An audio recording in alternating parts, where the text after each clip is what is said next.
প্রকৃতি তখনও ঘুমে আচ্ছন্ন, আর আমরা এক নতুন অধ্যায়ের সূচনায়। ঘড়ির কাঁটায় ঠিক 6:45-এ সৈয়দপুর স্টেশনে যখন পৌঁছালাম, চারপাশে কুয়াশার চাদরে মোড়া শহর যেন আমাদের স্বাগত জানাচ্ছিল। সৈয়দপুরের ট্রেন স্টেশন ছিল ব্যস্ততার মাঝেও স্নিগ্ধ। টিকিট হাতে নিয়ে ট্রেনের জন্য অপেক্ষা করার মুহূর্তটা যেন আমাদের যাত্রার প্রথম রোমাঞ্চ। ট্রেনের হুইসেলের শব্দ মনে হচ্ছিল এক নতুন অধ্যায়ের সূচনা হতে চলেছে। যাত্রার শুরুতেই আমরা প্রকৃতির মুগ্ধতা উপভোগ করতে শুরু করলাম। জানলা দিয়ে ভোরের আলোতে দেখা যাচ্ছিল ছোট ছোট গ্রাম, সবুজ মাঠ আর কুয়াশায় মোড়া নদী। ট্রেনের চাকা যেন জীবনের গানের তালে তালে এগোচ্ছিল। ট্রেনের চাকার শব্দ যেন প্রকৃতির সঙ্গে মিলে এক অসাধারণ গান তৈরি করেছিল। খোলা জানালা দিয়ে ভেসে আসা মাটির গন্ধ আর সবুজ গাছের ছায়া, এই সব কিছুই মনে হচ্ছিল কোনো সিনেমার দৃশ্য। আমরা গল্প করছিলাম আর মন ভরে প্রকৃতির এই মায়া উপভোগ করছিলাম।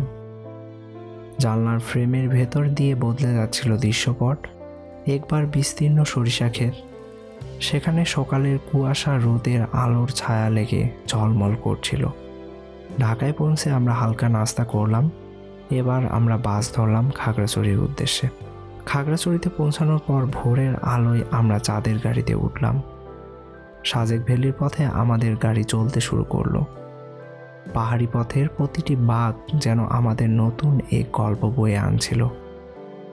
রাস্তার এক পাশে গভীর খাদ, অন্য পাশে সবুজ পাহাড় আর দূরে সাদা মেঘের আস্তরণ। পথে দেখা মিলল জুম চাষ করা মানুষ, স্থানীয় বাচ্চাদের মিষ্টি হাসি আর পাহাড়ি কুকুরদের কৌতূহলী চোখ। চাঁদের গাড়ির হালকা ঝাঁকুনি, পাহাড়ি বাতাস আর প্রাকৃতিক সৌন্দর্য, দূর থেকে দেখা যাচ্ছিল মেঘের সমুদ্র, যা আমাদের মনে এক অপার শান্তি এনে দিচ্ছিল। বেলা প্রায় 12টা। সাজেক পৌঁছে মনে হলো আমরা কোনো মেঘের শহরে এসে পড়েছি।